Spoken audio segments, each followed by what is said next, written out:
In the vast archives of the Galactic Federation, there exists a simple designation for Sol system, Quarantine Zone Alpha. The warning attached to it contains just 3 words: observe, never interact. Senior observer Zix 427 had studied these primitives for 3 standard cycles, monitoring their painfully slow development from her cloaked observation post near their lunar satellite. Her species, the Arctians, prided themselves on their methodical approach to science. After all, they had guided 17 different civilizations into the Federation, each taking approximately 2,000 years of careful cultivation. Humans, though, humans were different. Another primitive fusion device test, she noted in her log as a brilliant flash, illuminated a portion of the planet's surface. The species continues its pattern of weaponizing every technological advancement. She paused, her crystalline sensory arrays shifting to capture more data. Probability of self-annihilation within next 50 cycles, 82.3%. Her junior observer, Kex 189, vibrated with disagreement. Senior, I must contest your assessment. Look at their information networks. Yes, they weaponize technology, but they also create art, music, stories of impossible things. They dream beyond their capabilities. That is precisely why we observe from a safe distance, Zix 427 replied. Dreamers who weaponize are the most dangerous species of all. The Federation's protocols exist for good reason. But Kex 189 couldn't let it go. The young Arctian had become fascinated by human creativity, their ability to imagine things that didn't yet exist. While other species developed technology in predictable, linear patterns, humans made inexplicable leaps. They would struggle with basic fusion technology, yet simultaneously theorize about bending spacetime. It was during a routine sensor maintenance that everything went wrong. Kex 189, distracted by monitoring the human entertainment broadcast, failed to notice the degrading stealth field until it was too late. For 3.7 seconds, their observation post became visible to Earth's primitive detection systems. In those 3.7 seconds, everything changed. The humans' response was unprecedented. Within hours, every major government on Earth was sharing data, analyzing readings, and forming theories. Within days, they had conclusive proof of an alien presence. Within weeks, they had begun adapting their existing technologies to try reaching the observation post's last known location.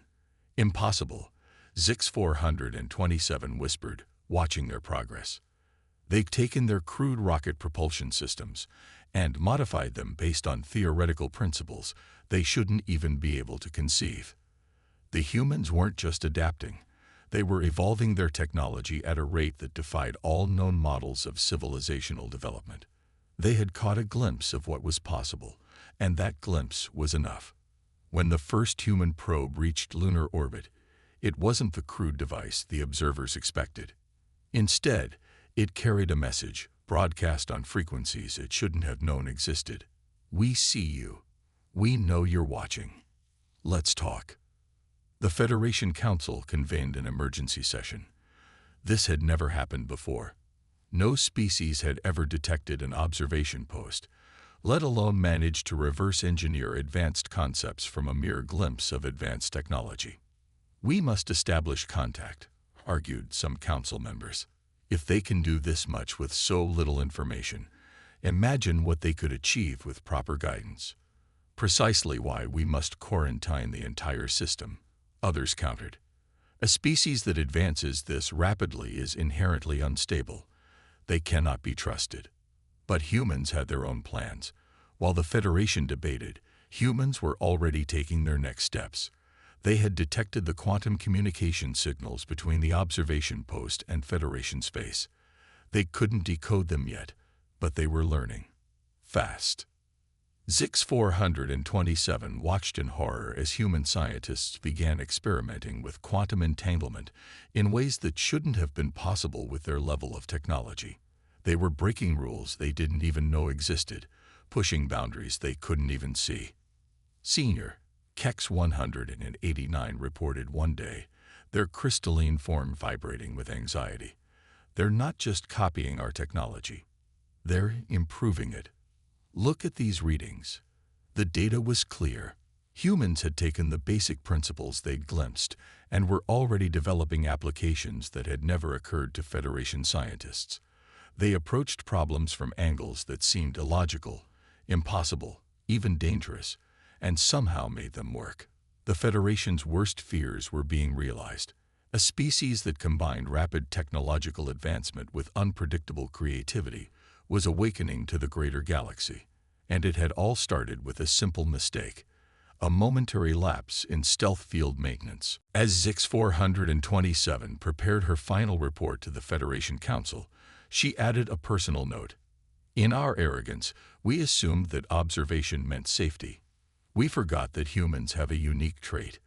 They don't just see what is, they see what could be.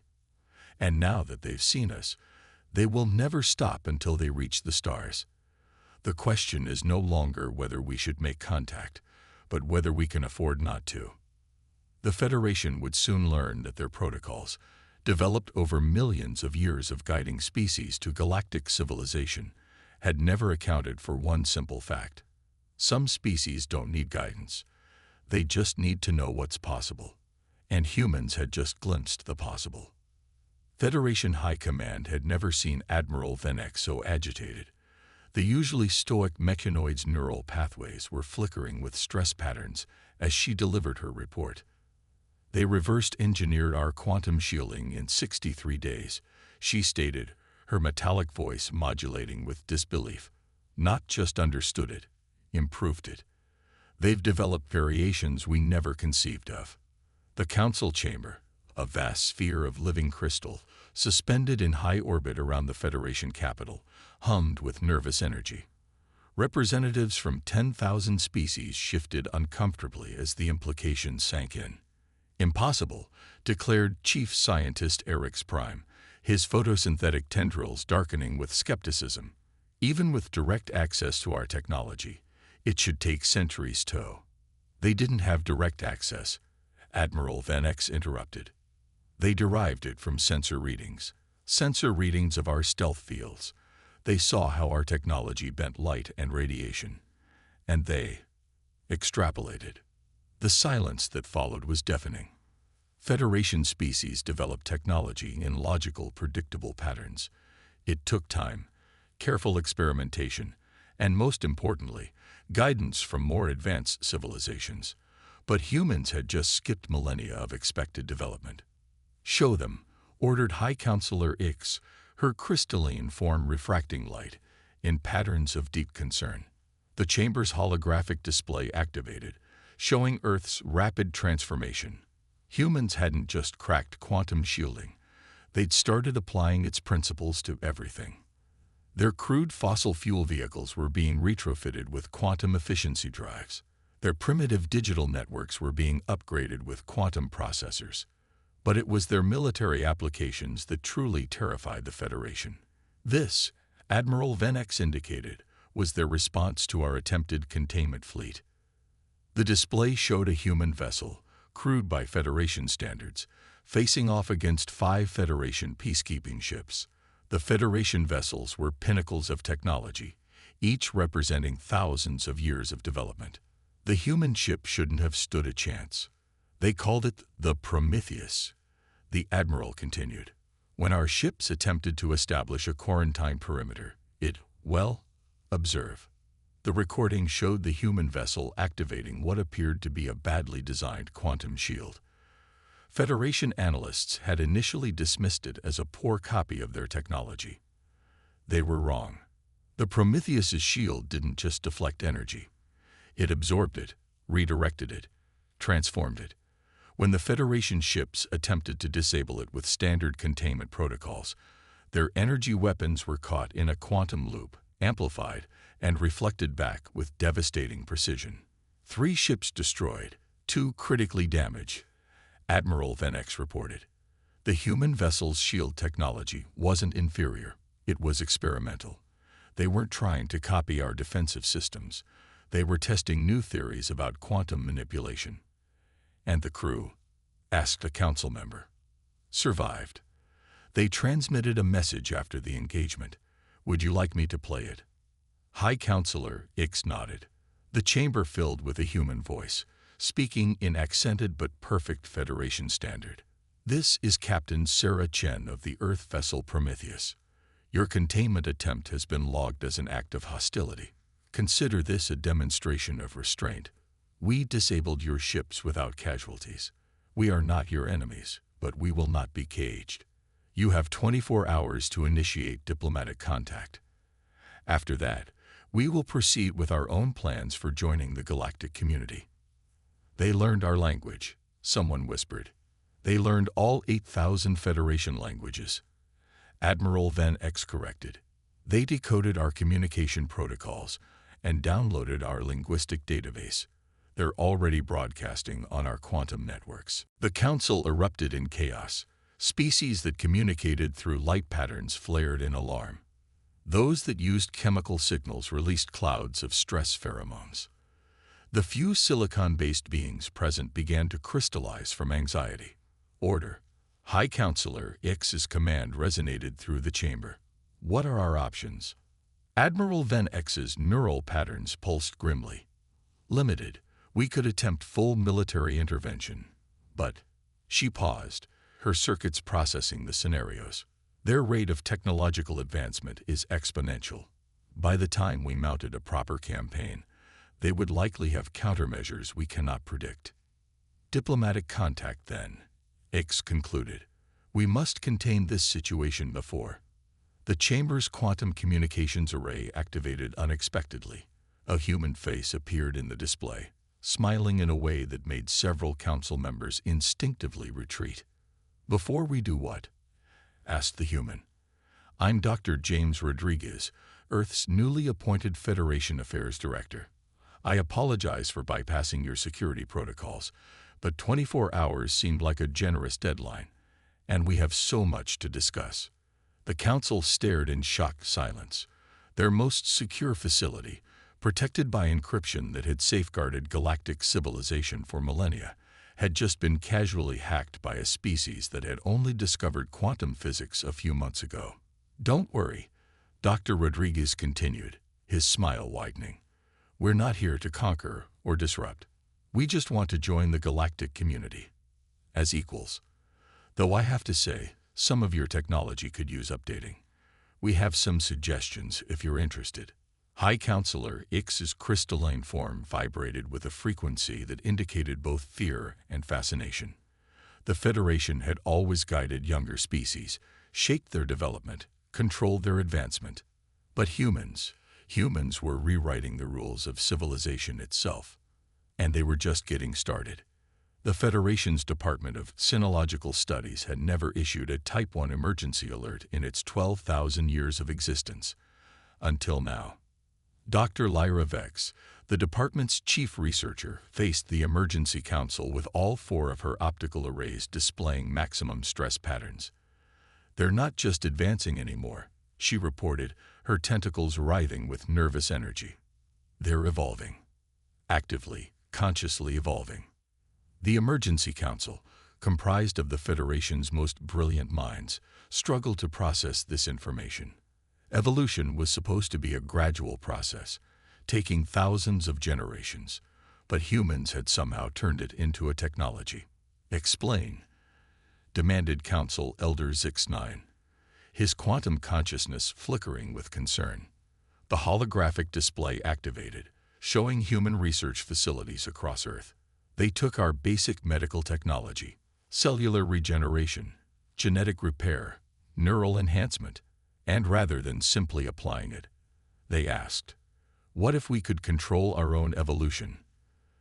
The display zoomed in on a human laboratory where scientists worked with equipment that was an impossible hybrid of Federation technology and human innovation. They're not just healing injuries or curing diseases. They're actively rewriting their own genetic code, enhancing their neural plasticity, even modifying their biological interface with quantum fields. "But that's..."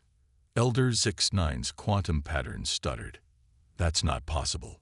the complexity of genetic manipulation alone would require. They crowdsourced it, Dr. Lyravex interrupted. Millions of humans working together through their global quantum network, sharing data, testing theories, implementing improvements. They're treating their entire species as an open-source project. The implications were staggering. Federation species typically took centuries to implement even minor genetic improvements, carefully testing each change across multiple generations. Humans were making these changes in real time, using their collective intelligence to solve problems that should have been impossibly complex. Show them the Mars project, Dr. Lyravex commanded. The display shifted to the red planet, but it wasn't red anymore. Where Federation terraforming protocols would have taken centuries to establish a habitable environment, humans had transformed Mars in months, but they hadn't followed any known terraforming procedures. They're using quantum fields to accelerate time in controlled bubbles, Dr. Lyravex explained. Areas where centuries of environmental changes occur in days. They're literally time engineering their colony sites. That violates 17 different laws of physics, protested a council member. No, Dr. Lyravex corrected. It violates our understanding of physics. They found loopholes we never conceived of. They're not bound by our preconceptions of what's possible. The display showed human colonists adapting to the Martian environment, not through traditional life support systems, but through controlled genetic modifications. They weren't just surviving on Mars. They were becoming Martian. But the real concern, Dr. Lyravex continued, is their military evolution. The Council watched in horror as the display showed the latest confrontation between Federation peacekeepers and human defense forces. The Federation had sent their most advanced autonomous combat units, quantum-powered warriors that could predict and counter any known combat strategy. The humans met them with something entirely new. They call them synth pilots, Dr. Lyravex explained. Humans who have voluntarily merged their consciousness with quantum AI systems. Not artificial intelligence as we understand it, but a true hybrid of human creativity and quantum computing. The footage showed the synth pilots in action, where Federation combat units followed logical, predictable patterns. The human hybrids were chaos incarnate. They didn't just predict probability patterns, they rewrote them. Reality itself seemed to bend around them as they fought, their human intuition amplified by quantum processing power. The battle lasted less than 3 minutes, Dr. Lyravex reported. Our forces never stood a chance. The humans didn't just defeat them, they reprogrammed them mid-combat. Elder Zix-9's quantum consciousness pulsed with a pattern that hadn't been seen in the council chambers for millennia. Fear. What are their demands? That's the most surprising part, Dr. Lyravex replied. They don't want to conquer or dominate. They want to share. They've already started broadcasting their research findings on open channels. Everything. Their genetic modifications, their quantum innovations, their consciousness integration protocols. They're giving it all away. Giving it away. The council was stunned. To everyone. Yes, their message is clear. Evolution is not a zero-sum game. They believe that the advancement of one species benefits all species. The council chambers fell silent as the implications sank in. The Federation had always controlled the flow of technology, carefully managing the advancement of younger species. Humans weren't just threatening that control, they were rendering it obsolete. There's one more thing, Dr. Lyravex added, her tentacles twisting in complex patterns of anxiety. They're not just sharing information. They're offering to help other species implement these changes. They're calling it the Universal Evolution Initiative. The Emergency Council watched as the display showed hundreds of worlds already responding to the human broadcast, eager to embrace this new path of advancement. The carefully maintained order of the galaxy was about to change forever, and humanity was leading the way, not through conquest or dominance, but through an invitation to evolve together. The Federation's greatest fear had come true, but not in the way they had expected. The humans weren't destroying galactic civilization. They were transforming it. The Federation's strategic response chamber had never been used for deception before. For 12 millennia, it had served as a center for diplomatic solutions and peaceful conflict resolution. Now, it would become the staging ground for the greatest lie ever told to a species. Grand strategist Sinva, her crystalline form carefully tuned to project absolute sincerity, prepared to broadcast across all quantum channels. The plan was elegant in its simplicity. Convince humans that their rapid advancement was causing dangerous instabilities in the fabric of space-time. Begin transmission, she commanded. The message was crafted with meticulous care, backed by falsified data showing critical failures in the quantum field surrounding Earth. The Federation's best scientists had worked for months to make the deception perfect, creating evidence that would suggest humanity's accelerated evolution and technological development were threatening the very structure of reality. They expected panic. They expected the humans to halt their advancement out of fear for universal safety. They expected compliance. They were wrong. The response came exactly 3 minutes after their transmission ended. Dr. James Rodriguez's familiar face appeared on their screens, but this time he wasn't smiling. Behind him stood a team of human scientists, their eyes glowing with the telltale signs of quantum-enhanced cognition. "Interesting theory," he said. "So interesting that we decided to check it ourselves. Would you like to know what we found?" The strategic response chamber fell silent as the humans began their presentation. They hadn't just analyzed the Federation's false data, they'd developed entirely new ways of measuring quantum stability. In doing so, they'd discovered something the Federation had missed for millennia. "The universe isn't breaking," Dr. Rodriguez explained. "It's evolving, just like we are. And your deception helped us prove it."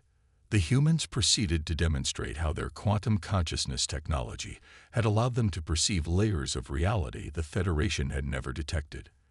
They showed how the supposed instabilities were actually manifestations of universal evolution, the cosmos itself adapting to higher states of complexity. "We understand why you tried to deceive us," Dr. Rodriguez continued. "Fear is a powerful motivator, and we do move quickly by your standards.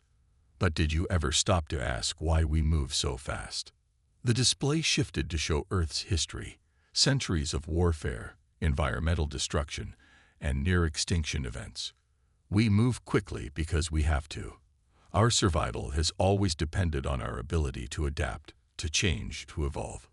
We've faced our own extinction so many times that rapid advancement isn't just a choice for us, it's an instinct." Grand strategist Sinva's crystalline form vibrated with shame as the humans revealed the full extent of their understanding. They hadn't just seen through the deception, they'd used it as an opportunity to make new discoveries. "But here's what we propose instead of your deception," Dr. Rodriguez said. "Work with us. Your species have stability, wisdom, and experience that we lack. We have creativity, adaptability, and a perspective you need. Together, we could do more than just prevent universal collapse. We could guide universal evolution itself." The chamber erupted in chaos as Federation representatives tried to process this unprecedented suggestion. Humans hadn't responded to the deception with anger or retaliation. Instead, they turned it into an opportunity for collaboration. "We've already begun," Dr. Rodriguez continued. "Those quantum field measurements we just showed you. We're detecting similar patterns of accelerated evolution on thousands of worlds. The universe isn't breaking. It's waking up, and we can help each other understand and guide this process." The displays filled with data from human research teams spread across the galaxy. They'd been quietly studying not just Federation technology, but the very nature of cosmic evolution. Their quantum-enhanced minds had perceived patterns that the Federation's methodical approach had missed for eons. "Your deception was based on a fear that we're moving too fast," Dr. Rodriguez concluded. "But what if the real danger is in moving too slowly? What if the universe itself is trying to evolve, and we're all part of that process?" Grand strategist Sinva faced a choice that would reshape galactic civilization. The Federation had always been the guardian of stability, the enforcer of careful, measured progress. But the humans were offering something different. Not chaos, but conscious evolution. Not destruction, but transformation. "We accept," she said, her crystalline form resonating with newfound purpose. "But how can we be sure this path is safe?" Dr. Rodriguez smiled, but this time it wasn't the threatening grin they'd come to fear. It was an expression of genuine hope. "That's the beauty of it," he replied. "We can't be sure, but we can face it together. After all, the greatest discoveries often come from stepping into the unknown. Isn't that what civilization is all about?" The Federation's great deception had failed, but in its failure, they found something far more valuable than control: a new way forward. The humans hadn't just survived their attempt at containment, they transformed it into an opportunity for universal advancement. And somewhere in the quantum fields that permeated the cosmos, patterns of evolution continued to emerge, waiting to be understood. 5 years after the failed deception, the Galactic Assembly looked nothing like the rigid Federation Council it had replaced. Where once stood uniform rows of traditional representatives, now gathered an extraordinary diversity of evolved beings.